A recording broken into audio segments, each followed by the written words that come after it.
it now because we're spending so much money. We're spending almost $51 billion annually per year just on trying to stop this alone. It was passed into law by this fellow, Richard M. Nixon, more likely to take the heat off of him what was going on in the Vietnam War during a time where,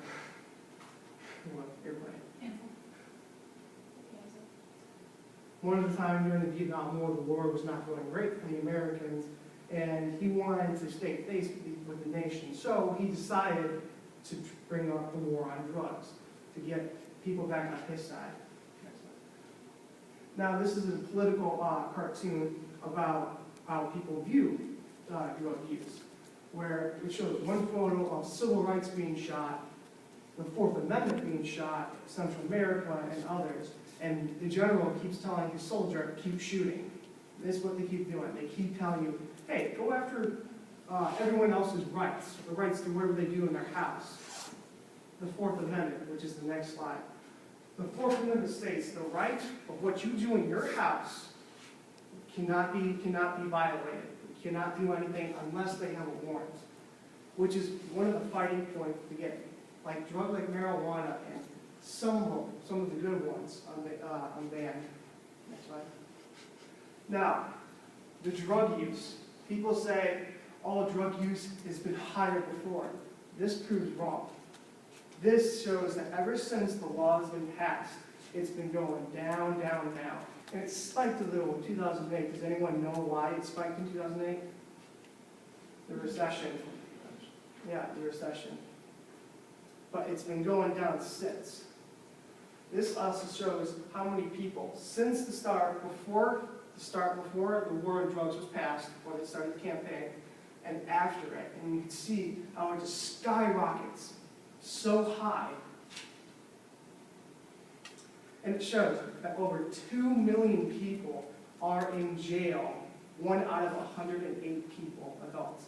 And this shows a graph of why, which people do, which people get caught for. They get caught for 44% majority for marijuana use. And it's like a slim margin that they're caught selling it. And then there's other drugs like heroin and cocaine that don't even rival to marijuana. It seems like they want to stamp out marijuana, but you see in the next couple of slides that medical marijuana has been the thing of these years. You see like sports players, like Kevin Durant posted a picture of him smoking marijuana while he was in Denver. It shows that medical marijuana is not bad. It's not bad for his health because he's scoring like 25,000 points per game. So these are the states where dark green and light green, darker green, show that they are allowing medical marijuana to be used. And Maryland up there, they're using it for trials and studies. But in the states that are red, they do not allow it. They figure that as a criminal act. You would be arrested if you were found in possession of marijuana. But in Michigan here, we are allowed to use medical marijuana. In Ohio, unfortunately, no. What's the yellow? Yellow? Can't remember. It's a civil infraction. They'll just give you a warning, or they might ticket you or find you. They will not arrest you, but if you are caught doing it more and more times, they will arrest you. These dark green ones show states that have legalized marijuana. So Seattle, Denver, California are big states where medical marijuana is at. States that are white do not have laws allowing it. They have not allowed anyone to pass. But in the light green states, in 2009, they were considering to allow it. People want the drugs, the end of the war of drugs to end. We're spending so much money we should be spending on colleges, medical help. We can, if we end it, we can rival, medical marijuana can rival alcohol and tobacco in sales, gaining almost $4,600 million just in income and profits alone.